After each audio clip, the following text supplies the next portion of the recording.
Bonjour tout le monde et bienvenue dans ce nouveau Breaking News. Je suis Geoffrey et je vais parler, c'est super original, du Snyder Cut et de Justice League, parce qu'on n'a pas le choix, mais aussi parce que ça reste intéressant. Alors aux dernières nouvelles, Zack Snyder, le réalisateur, avait confirmé que son Snyder Cut sortirait partout dans le monde le 18 mars, en VOD, SVOD ou je ne sais pas quoi, que ce serait coordonné de manière mondiale, sauf en France, en Chine et au Japon. Nous, c'était toujours censé être le 22 avril, autant dire qu'en l'espace de plus d'un mois, c'était un boulevard pour le téléchargement. Pourquoi c'était aussi étrange, aussi compliqué en France? Parce qu'en France, on n'a pas HBO Max, qui est la plateforme du studio Warner Bros. Qui est derrière le film Justice League. On a un peu Warner TV, on a un peu OCS, bref, ça laissait beaucoup de questions. Où est-ce qu'on pouvait sortir un film aussi important? C'est là que DC Comics France, le compte officiel, arrive dans l'histoire, parce qu'ils ont annoncé que le film sortirait bien le 18 mars, c'est-à-dire comme partout dans le reste du monde. Dans la foulée, c'est un site spécialisé dans le Snyder Cut, DC Universe Infinite, qui a annoncé qu'il serait disponible le 18 mars sur iTunes, sur Apple TV+, sur Amazon, sur Google Play, sur YouTube, sur Canal VOD, sur SFR Orange, bref, on n'attend plus que Salto ou la VHS, il arrivera partout, partout où est-ce que c'est possible, le 18 mars en France. Alors c'est logique, encore une fois, de le mettre sur autant de plateformes, on s'y attendait. Quand il n'y a pas un canal aussi fort, aussi officiel que HBO Max, c'est logique qu'on essaie de l'exploiter de toutes les manières possibles, de le balancer partout pour occuper le territoire.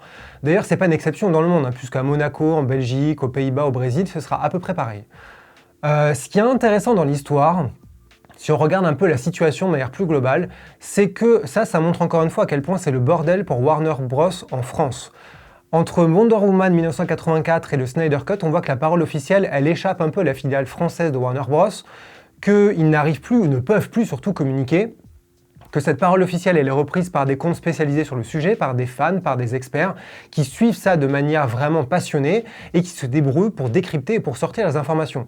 C'est pas très rassurant pour Godzilla vs Kong qui sort dans 3 semaines déjà clairement, et plus globalement en fait pour le rôle de Warner Bros France, on se demande est-ce que cette filiale est délaissée par la maison mère et quel est l'intérêt d'avoir Warner Bros France s'ils n'ont pas d'autonomie, s'ils subissent la situation et ne peuvent même pas communiquer et faire leur travail tout simplement?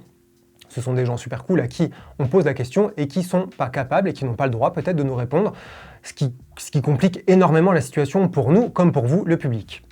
La deuxième chose à tirer de cette histoire, c'est qu'il faut se préparer sur écran large à beaucoup plus d'articles sur le Snyder Cut dès le 18 mars. Nous en tout cas, on s'est préparé, on se prépare déjà avec un stock de Red Bull et de médicaments. On espère que vous aussi, vous êtes prêts. Deuxième information qui m'intéresse un peu plus de manière passionnée, c'est qu'un nouveau jeu vidéo Alien arrive. Ça s'appelle Aliens Fireteam. Alors si vous êtes comme moi, vous rêvez surtout d'Alien Isolation 2 depuis quelques années. Si vous êtes comme moi, quand vous avez vu le jeu vidéo mobile Alien Blackout sortir, vous avez eu un peu un rire nerveux. Et quand vous avez vu la série animée Alien Isolation sortir, vous avez un peu pleuré de désespoir. C'est là que le jeu Aliens Fireteam arrive par surprise. Il est sorti, personne s'y attendait. On a vu ça avec une bande-annonce et une vidéo de gameplay de 25 minutes. Il est développé par le studio 20th Century Games et Cold Iron Studios. Alors clairement, au vu des images, on peut oublier Alien Isolation. On est sur des soldats qui sont envoyés dans une colonie qui a été ravagée par des xénomorphes. C'est un jeu de coop qui sera possible de jouer en multi, c'est une vue à la 3e personne. C'est clairement un gros jeu d'action et de shoot. On a des mitraillettes, on a du lance-flamme, on a des grenades, on a des tonnes d'aliens de tous les côtés. Le programme, il est assez clair, assez simple, potentiellement amusant. Mais bon, c'est clairement plus Colonial Marines que Alien Isolation. Si on regarde un petit peu l'historique des jeux Alien, on en a depuis le début des années 80 et ça a commencé sur Atari avec un truc qui ressemblait à Pac-Man avec des aliens. Depuis, ça n'a jamais vraiment arrêté. Ça a surtout donné des jeux exploitant le côté action, shoot et plateforme éventuellement de la saga. Les crossovers qu'il y a eu avec Predator, la possibilité à un moment de jouer un xénomorphe ou un facehugger et d'attaquer des humains, c'est assez drôle. Le côté FPS qui a été mis en avant et développé au fur et à mesure, on était vraiment sur des jeux aliens du côté du plaisir régressif ou bon, on va dire du plaisir tout court. Il y a eu 2 jeux majeurs récemment autour de Alien. En 2013, il y a eu Colonial Marines, donc, et en 2015, Alien Isolation.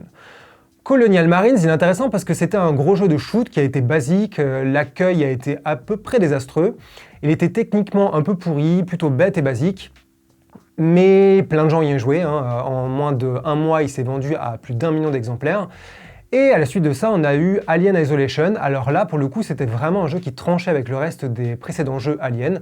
Pas de shoot, pas d'action, On était sur un cache-cache absolument génial, reposant sur la fuite, la stratégie, pas de mitraillette, officiellement connecté au film, donc avec la fille de Ellen Ripley, Amanda, qu'on avait vue dans une scène coupée d'Alien 2, le retour du casting original, notamment Sigourney Weaver pour prêter leur voix au DLC. Malheureusement, les ventes ont été très décevantes. Au bout d'un an, le distributeur a fait le bilan, a dit qu'il y avait eu environ 2 millions d'exemplaires qui s'étaient écoulés, que c'était pas trop mal, mais clairement pas suffisant, ce qui est une manière de dire que c'était clairement une grosse déception. La suite a donc été rangée au placard. C'est sûrement pour ça qu'on a aujourd'hui Aliens Fireteam, qui a tout d'un remix un petit peu plus convaincant, a priori, à vue de nez, de Colonial Marines. En gros, les joueurs et joueuses se sont prononcés, ils préfèrent plus un truc de shoot qui a largement fait ses preuves par le passé, que quelque chose d'un peu plus audacieux et je trouve beaucoup plus intéressant, comme Alien Isolation. Aliens Fireteam, il est attendu sur PC, PS4, PS5, Xbox One et Xbox Series X courant 2021. Et bon, on fait la fine bouche, mais clairement on sautera dessus, même si on est un peu déçu qu'il n'essaie pas d'exploiter plus le côté vraiment angoissant et génial qu'il y avait sur Alien Isolation. Si vous ne connaissez pas ce jeu, jouez-y absolument. Ensuite, c'est le bulletin du bordel qui se passe du côté des sorties des salles de cinéma. Vous en avez sûrement marre d'entendre que tel ou tel film il est repoussé de 6 mois, 1 an ou 25 ans. Nous aussi, carrément, on en a marre. Hein. D'ailleurs, je me souviens qu'on a vu Sans un bruit 2 en mars 2020, c'est-à-dire Une autre vie, et j'ai pas le droit de vous dire si c'est une merde ou si c'est vachement bien. En tout cas, on reparle aujourd'hui de Sans un bruit 2 parce qu'il sortira plus tôt que prévu. En France et aux États-Unis, il devait sortir en septembre 2021. Finalement, il sortira en fin mai 2021. À côté de ça, le Fast and Furious 9, il a été repoussé, lui, de son côté. Il devait sortir en mai, il sortira finalement en juin. On peut aussi parler de Nomadland. Nomadland, c'est le phénomène du cinéma indépendant du moment. Il a eu un Lion d'Or à Venise. La réalisatrice Chloé Zhao a eu le Golden Globe de la meilleure réalisatrice il n'y a pas longtemps. Et si j'insiste sur elle, c'est parce que bientôt on va en entendre beaucoup parler, puisqu'elle a réalisé un des prochains gros films Marvel qui s'appelle Eternals. Ce film, Nomadland, il arrivera sur Disney+, maintenant dans plein de pays européens, avec une sortie salle optionnelle. En France, il est censé arriver fin avril. Je ne sais pas à quel point on y croit, mais on voit à quel point le destin d'un film comme ça va se jouer aussi sur la SVOD du côté de Disney. Sinon, dans le bulletin du bordel et du chaos qu'il y a dans l'industrie du cinéma, on peut citer que les cinémas à New York rouvrent leurs salles, et Tenet, réalisé par Christopher Nolan, va enfin sortir dans cette ville des mois après sa sortie internationale. En France, on peut aussi citer une tribune qui a été publiée par la Société des réalisateurs de films, signée par plus de 800 professionnels, acteurs, réalisateurs, distributeurs, distributrices, bref, plein de gens devant et derrière la caméra. Le but, il est simple. La lettre, d'ailleurs, lisez-la, elle est vachement intéressante, la tribune. Mais leur but, c'est en gros de secouer le gouvernement pour qu'il réagisse, pour qu'il rouvre les lieux culturels, parce que des études, des analyses ont montré que c'était beaucoup moins risqué que votre supermarché du coin. Et en gros, il faudrait que le gouvernement fasse autre chose que laisser Roselyne Bachelot dire que tout va plutôt bien. Parce que tout va plutôt mal. Et si vous êtes perdu face à tout ça et que vous hésitez entre avoir un petit peu d'espoir avec certaines sorties qui sont avancées ou juste reprendre un verre de vin et vous bourrer la gueule, en fait nous aussi, on sait vraiment pas quoi en penser. Mais on suit ça, on essaie de garder un petit peu d'espoir et de vous tenir au courant du bordel qui se passe. Maintenant, dans cette fin de Breaking News, on arrive sur les recommandations. Je vais vous parler de 2 films très différents. Le premier, c'est Moxie, réalisé par Amy Poehler et qui est disponible cette semaine sur Netflix. Alors on est là face à un typique teen movie, et j'aime beaucoup les teen movies. C'est un teen movie dans l'air du temps, avec une héroïne qui ne cherche pas un copain pour le bal de promo, qui ne cherche pas à être populaire, mais qui cherche simplement sa voix, son identité dans son lycée. Ça paraît niais, mais après tout, tous les teen movies ont l'air niais de loin et sont plutôt passionnants quand on les regarde de plus près. Moxie, il est vraiment articulé clairement autour du féminisme, ce qui en fait un film qui a un sens en 2021. C'est à la fois sa force et sa faiblesse. Sa force, c'est que le teen movie, en tout cas les bons, sont toujours des reflets de leur époque, ils sont toujours les meilleures manières de voir à quel point le rapport au corps, au monde, à l'identité, au genre, il évolue et le teen movie est vraiment le parfait miroir de ce qui se passe dans le monde. Ça, c'est le côté pertinent de Moxie. Le côté un petit peu problématique, je trouve, du traitement du féminisme dans ce film, c'est que c'est justement trop programmatique, c'est trop théorique. On y perd un peu l'émotion, on y perd un petit peu les personnages. Ça abîme un petit peu, je pense, du charme qu'aurait pu avoir Moxie, mais le charme reste là, surtout si on aime les teen movies, parce que les actrices et l'énergie, il y a plein de scènes qui sont très jolies. C'est disponible sur Netflix et je vous conseille d'y jeter un œil. Le deuxième, ça n'a rien à voir, ça s'appelle Synchronique. C'est réalisé par Aaron Moorhead et Justin Benson, qui sont aussi crédités ensemble ou séparément au scénario, à la photo, à la musique, à la prod. Bref, c'est vraiment l'archétype des 2 petits malins qui ont émergé dans le cinéma indépendant américain.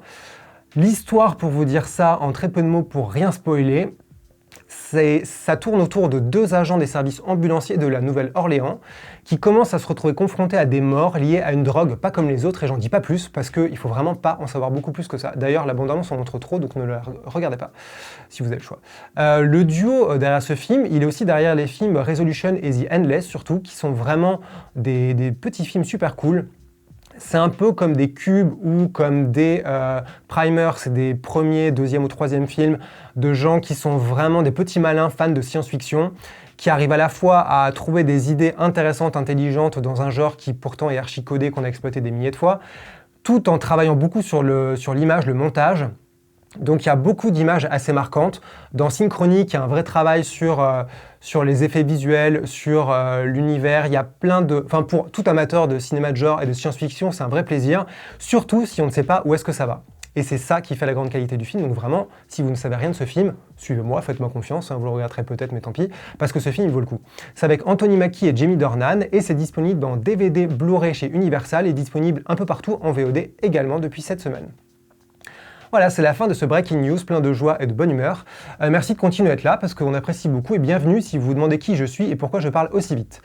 Abonnez-vous à Écran Large, commentez, discutez, réagissez, insultez-nous, donnez-nous de l'amour, comme d'habitude.